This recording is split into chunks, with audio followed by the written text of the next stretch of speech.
Great.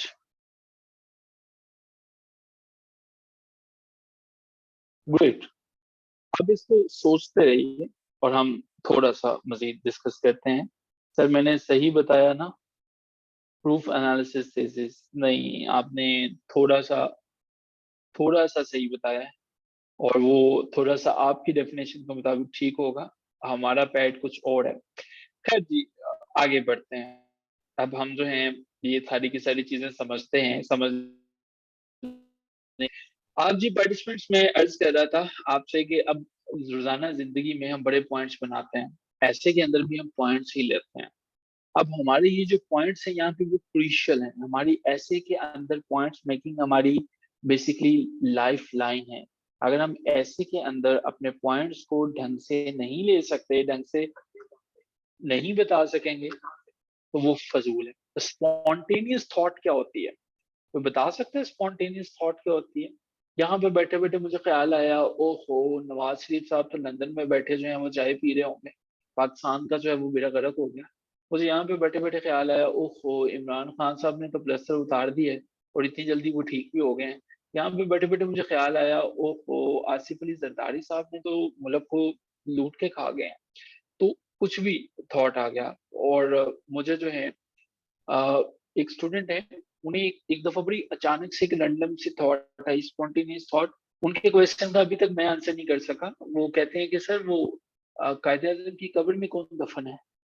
तो उनकी इतनी स्पॉन्टेनियस थॉट थी, मैं आज तक परेशान हूँ कि उन्होंने ये सवाल सोचा कैसे। और वाकई ये उनका सवाल बनता है कि कायदे आजम मोहम्मद अली जिन्ना की कब्र में कौन दफन है। तो इसको देखा जा सकता है। तो ये स्पॉन्टेनियस थॉट है।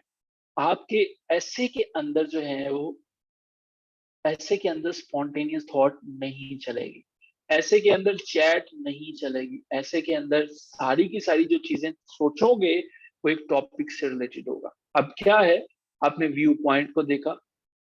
अब देखने की कोशिश की जाए, आपके एग्जामिनर ने देखना है आपका व्यू पॉइंट, आपका पॉइंट ऑफ व्यू क्या है, और उसी को लेके उसने चलना है।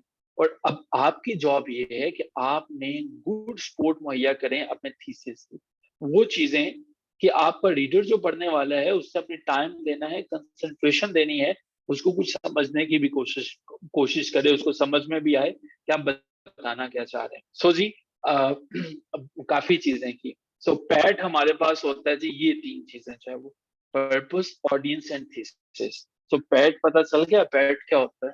Purpose, audience and thesis. अपने ऐसे के अंदर ये तीन चीजों पे जो फोकस कर गया, जो पैट के ऊपर फोकस कर गया, उसने एग्जामिनर को अपना पेट बना लिया, उसने एग्जामिनर को अपने कंट्रोल में कर लिया। सो पैट का फॉर्मूला कभी भूलेंगे? पैट याद रहेगा? या टोनी की तरह का एक टेक्स्ट मैसेज लिख देंगे एग्जामिनर के नाम? या ऑडियंस की तरह जिस तरह से चिट चैट करते हैं वो करेंगे? थीसिस स्टेटमेंट क्या होती है, बाकी बातें क्या होंगी, इनके ऊपर भी बात करते हैं। लेकिन पहली चीज जो याद रखोगे, अपने ऑडियंस के बारे में मैक्सिमम नॉलेज हासिल करने की कोशिश करोगे। वो क्या है? हमारे पास एफपीएससी की रिपोर्ट है, वो जरूर पढ़ेंगे, कौन से काम करने हैं कौन से नहीं करने हैं। अब ना पर्पस, जो टॉपिक लिया उसमें पर्पस क्या है, आर्ग्यूमेंटेशन की तरफ जाओगे। आपने जो है वो उसमें कोई पर्सनल स्टोरी को नरेट करना है, बताना क्या चाहते हो। और अपना जो थीसिस है, ये थीसिस आपका थीसिस पढ़ना शुरू किया, आपका ऐसे पढ़ना शुरू किया। अब उसको कोई वजह चाहिए। आपने थीसिस स्टेटमेंट के अंदर अपना एक मौकफ ले लिया, अब आपका वो मौकफ जो है वो आप उसको साबित करने में लग जाते हो, और यही वो इंटरेस्ट है जिसको वो पढ़ना चाहता है। और यही जो है वो हमारे पास थीसिस स्टेटमेंट है। सो जी, पर्पस, ऑडियंस एंड थीसिस। ये पैट के बारे में जिसको क्लियर हो गया वो जरा चैट बॉक्स में डन लिखे, ताकि हम आगे चलें।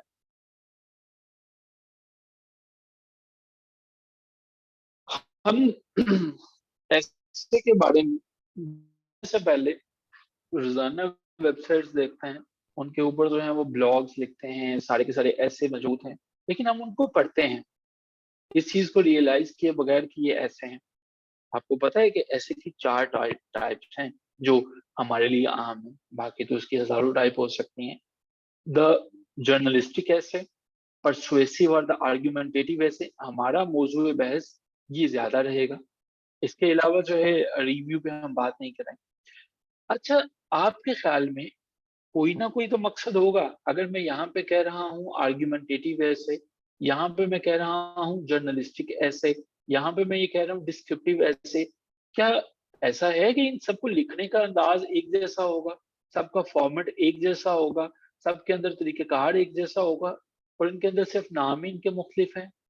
क्या ऐसा है, या आपको लगता है सबके अंदर सब चीजें मुख्तलिफ होंगी? यस, हर एक ऐसे के अंदर हर चीज मुख्तलिफ होगी, और वो चीजें कौन कौन सी मुख्तलिफ होंगी? सारे का सारा ऐसे ही आपका मुख्तलिफ होगा। बड़ी गलती होगी अगर आपने एक ऐसे को पिक किया जो कि आर्ग्यूमेंटेटिव था, उसके ऊपर सारी की सारी एक्सप्लेनेटरी वाली चीजें लगा के आपने समझा कि मैंने तो कंप्लीट कर दिया। सो अब हमारी चूंकि मौजूद बहस है जी परसुएसिव या आर्ग्यूमेंटेटिव टाइप, होती क्या है ये परसुएसिव या आर्गुमेंटेटिव टाइप? यहाँ तक आते हुए सभी को ये तो पता होता है कि अच्छा परसुएशन से मुराद ये है, आर्गुमेंटेशन से मुराद ये है। फिर भी कसीर तादाद में लोग फेल होते हैं, और फेल इस तरह से होते हैं सीएसएस में कि खुदा की बना कि पता भी नहीं चलता है। अब एक बात नोट करने की कोशिश कीजिएगा, आर्ग्यूमेंटेशन कभी किसी ने देखा है? बचपन में हमने सुना था, आपने भी सुना होगा कि सास बहू का झगड़ा बड़ा होता था। सुना था कभी किसी ने? सास बहू पाकिस्तान के मुख्तलिफ हिस्सों से हैं, आप सब से हैं, वो होता है। कभी सुना है कि वो बहुत आपस में झगड़ा किया करते थे? अब आई डोंट नो अब भी ये ट्रेंड है कि नहीं है, लेकिन होता था। चलें, एक ये तो एक बड़ी डोमेस्टिक लेवल पे मैंने एग्जांपल आपको दी, क्योंकि ये डेली लाइफ की एग्जांपल है। अगर थोड़ा सा ब्रॉडर पे लेके आते हैं, अदालत के अंदर आपने ये देखा कि क्या होता है, एविडेंसेस जो है वो दिए जाते हैं, क्या होता है, कन्विंस करने की कोशिश की जाती है किसको? जो उनका ऑडियंस है वुकला का। वुकला के ऑडियंस वहां पे कौन है जी अदालत के अंदर? क्या वुकला जो हैं वो बड़े खुश हो जाएंगे अगर वो सारी वहां पे बैठी पब्लिक को मुतमिन करते हैं तो ये उन्होंने ठीक किया? अगर जितने वहां पे ऑडियंस थे, जो लोग थे, उन्होंने उनको कन्विंस कर लिया, लेकिन जज साहब को वो कन्विंस नहीं कर सके, तो आपके ख्याल में उन्होंने ठीक किया? या वो वकील जीत गया जिसने जज को नहीं किया, कन्विंस नहीं किया? क्या वो जीत गया? क्या वो केस विन किया? Yes no? सोच में पड़ गया, जरा मुश्किल सवाल है। बाकियों को क्या लगता है?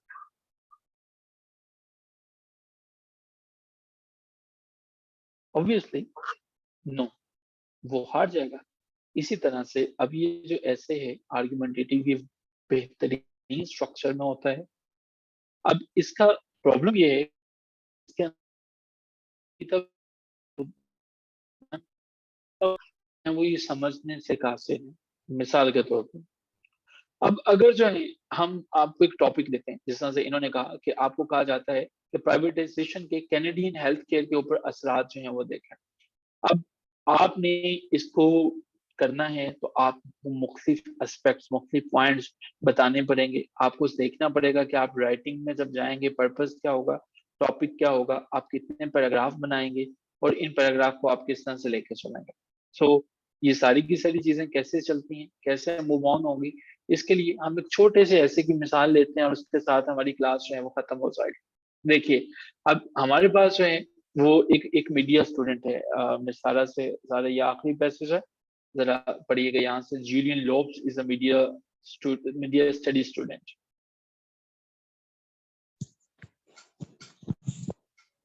Okay, sir. Julian Lopez is a media studies student and the author of the following essay. He first wrote in an in-class paragraph about socializing with computers and later decided to develop his topic more fully. Reading his essay will help you understand the form of an essay as it develops from the first paragraph. पहले जी title है हमारे पास socialising computers. आपको पता है कि title के अंदर भी कुछ खूबियां हैं। इससे पहले कि आप जो हैं वो खूबियों को रीड आउट कर सकें, पूछ रहे हैं क्या होती है टॉपिक के अंदर खूबी, क्या होती है, ये मैंने हाइड कर लिया। जब बताइएगा कि टॉपिक के अंदर क्या खूबी होनी चाहिए, जब आपने एक कम्पिटिटिव एग्जाम्स के अंदर जो है वो ऐसे का टॉपिक लिया, तो उसको लेने से पहले आपकी क्या टॉपिक के अंदर खूबी होगी, या आप उसे रेंडमली उठा लेंगे कि जो भी टॉपिक मिल गया आप उसे रेंडमली उठा लेंगे, पिक कर लेंगे? उसकी कुछ क्वालिटीज होंगी या उसको रेंडमली पिक कर लेंगे आप जो है वो? होंगी या रेंडमली ले लेंगे उसे? Definitely you are not going to take that topic randomly. अब आप क्या करेंगे? यस, क्या करेंगे? Very good. आईफोन आपका नाम क्या है? आपका नाम आईफोन है। आई एम रियली सॉरी, मुझे आईफोन ही ये शो हो रहा है। अब जरा इसको देखने की कोशिश कीजिएगा। ये इन्होंने बहुत अच्छा लिखा, ये जो आईफोन है ना। आपने वो टॉपिक लेना है जो आपको लगे कि आप अपने रीडर की अटेंशन ले सकें। आप जो है, हाँ, अंडरस्टैंड करना कि कुछ आता भी है या नहीं, और आने से भी ज्यादा इम्पोर्टेंट है ये जो टॉपिक चूज करने जा रहे हो, इसमें आपने जो है अपने रीडर की अटेंशन कैच कर सकते हो या नहीं कर सकते। That is very important. और उसके बाद एक अगला काम देखिएगा, ये देखें इतना ट्रिकी काम किया है ये जो जूलियन लॉब्स का ऐसे है। अब जरा पढ़ने की कोशिश कीजिएगा। ओपनिंग सेंटेंस को जो है वो हम देखते हैं और फिर हमें पता चलेगा कि ये क्या इन्होंने इतनी जबरदस्त बात जो है वो लिखी है। जी प्लीज, सारा साहिबा, opening. A curious scientist. Introductory paragraph. A curious scientist peers through the windows of student residencies or apartments in Bowmanville, Moose Jaw, or Abbotsford to find out what young people are doing in their leisure time. What does she see? Excellent, Chances are a excellent, group. Excellent, excellent. Opening sentence के अंदर जरा देखिएगा, क्या attention गेटर है? आपकी वजह इसने हासिल की? क्या इसने जो है वो आपको मजबूर किया कि आगे जो है वो पढ़ें कि ऐसे के अंदर क्या है? तर्जमा, a curious scientist peers through the windows of the student's resident। एक मुतजस्सिस साइंसदान, उर्दू में भी आप इसे अपने जहन में ट्रांसलेट करके समझ सकते हैं, अचानक खिड़की के अंदर देखता है जहां पे वो तालिब इल्म रहते हैं अपार्टमेंट के अंदर, एक जगह जिसका नाम बोमेनविल है, मोस्जा एबर्ट्सफोर्ड के अंदर। और वो देखता है कि लोग अपने लेजर टाइम में क्या कर रहे हैं। कभी नहीं भूलोगे, हमेशा के लिए याद रखोगे अपने ऐसे की जो पहली लाइन है, इंट्रोडक्टरी सेंटेंस है, ओपनिंग सेंटेंस है, हाईली इंटरेस्टिंग होने चाहिए। इतनी इंटरेस्टिंग होने चाहिए कि वो आगे बढ़ सके। जी सादा साहबा, प्लीज यहाँ से आगे रीड आउट कीजिएगा। What does she see? Chances are a group 18 to 25 amusing themselves generation solitary relationships with their computers, but the I generation who grew up with computers interacts in groups with their technology.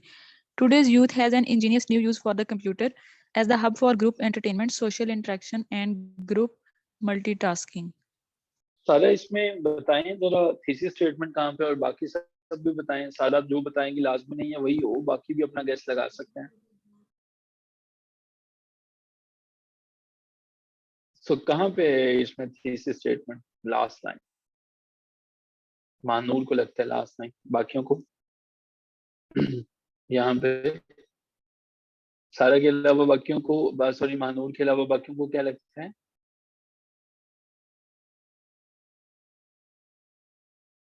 Yes, ये आपकी जो है वो statement. और मजे की तीसरी statement जो है वो इसके अंदर क्या चल रहा है ये देखिएगा। Today's youth has an ingenious new use for the computer as the hub for the group entertainment, social interaction, and the group multitasking। अब थीसिस स्टेटमेंट है क्या, यहाँ पे आ जाए। ये बताता है कि राइटर का टॉपिक क्या है, व्यू पॉइंट क्या है, और ये इंट्रोडक्टरी पैराग्राफ के एंड पे आता है। मुझे बड़ा दुख होता है, ये हम तकरीबन दूसरी बुक जो है वो जिसमें से रेफरेंसेस शेयर कर रहे हैं, कुछ लोग आपको कहते हैं थीसिस, सर ये मैंने पढ़ा कहीं भी आ सकती है। जी मैं वही बताने लगा हूँ, ये कहीं पे नहीं आ सकती है, और इसकी एक लॉजिकल रीजन ये है कि आपके बंदा जो पढ़ने वाला है वो उसको फाइंड आउट नहीं करेगा। ठीक है, एटलीस्ट हम जो पीएमएस के पेपर मार्क करते हैं हम तो कभी नहीं फाइंड आउट करते हैं, और ना ही होता है। यही रूल है जो हमने पढ़ा, यही रूल है जो एक प्रिविलेंट रूल है, और मेरा नहीं ख्याल है कि इसको जो है वो मूव ऑन यहाँ से आप अपनी मर्जी से कर सकते हैं। जी ये है हमारे पास टुडेज यूथ है। अब अगली 1-2 मिनट में बात सुनिए और उसके बाद हम डिस्कशन को एंड करते हैं। अच्छा जी, ये जो पहली मेन हेडिंग है, first sporting paragraph, first sporting paragraph, on one asset the social social computer brings to the gathering is its helpfulness with the choosing entertainment. अच्छा, क्या इसके अंदर और थीसिस स्टेटमेंट के अंदर कोई रेलिवेंस है?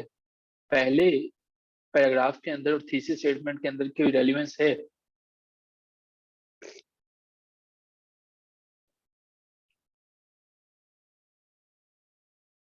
ओके, ग्रेट, यस, रेलिवेंस है। ओके, जरा मुझे गाइड कीजिएगा कि ये जो सेकंड पैराग्राफ है इसकी पहली लाइन देखिएगा। Another reason the computer is the welcome guest is its ability, once it is happily online, to challenge and interact with others.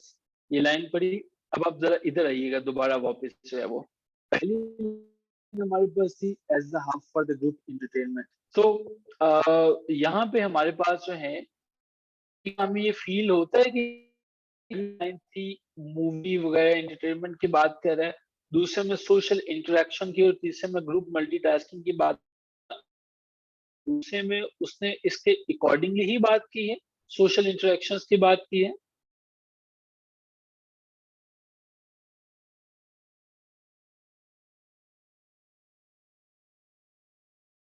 या ये सोशल इंटरेक्शंस की बात की है? ग्रेट। और what do you watching the late are the sun's video, people program the evening music वगैरह वगैरह वगैरह, तो इसमें वो मल्टीटास्किंग की बात कर रहा है। Ultimately though the most interesting reason computer are such regular guest is how similar they are to their owners. Computer and young people are multitaskers. तो डू यू फील कि ये तीसरा पैराग्राफ जो है वो थीसिस स्टेटमेंट के अंदर जो तीसरी स्टेटमेंट थी उसको जस्टिफाई कर रहा है? क्या ये कर? ग्रेट। अब आपको क्या समझ में आया? आपका सारे का सारा ऐसे प्लान होगा थीसिस स्टेटमेंट के मुताबिक, चलेगा थीसिस स्टेटमेंट के मुताबिक, कंक्लूड होगा थीसिस स्टेटमेंट के मुताबिक। हम अपने सेशन में यहीं पे स्टॉप करेंगे और ये जो कंक्लूजन है ये आप खुद से जो है वो इसको रीड आउट करेंगे और इनके साथ जो बाकी चीजें हैं, और कल हम इंट्रोडक्टरी पैसेज में इंट्रोडक्ट में क्या होगा इस तरह से मूव ऑन करेंगे। ये बुक आपके ग्रुप में मैंने शेयर भी कर दी है, आपकी डिजिटल लाइब्रेरी के अंदर भी मौजूद है। आई एम श्योर कि you have learned a lot many new things. आपको पता चला कि आपने thesis statement, purpose of writing क्या है, सपोर्टिंग पैराग्राफ को कैसे लिखना है, किस तरह से आप प्रोसीड फर्दर करेंगे और किस तरह से आप अपने ऑडियंस को, अपनी टोन को, फॉर्मेट को और इफेक्टिव राइटिंग की तरफ आएंगे। सो hope to see all of you tomorrow. Till then, take care of yourself and have a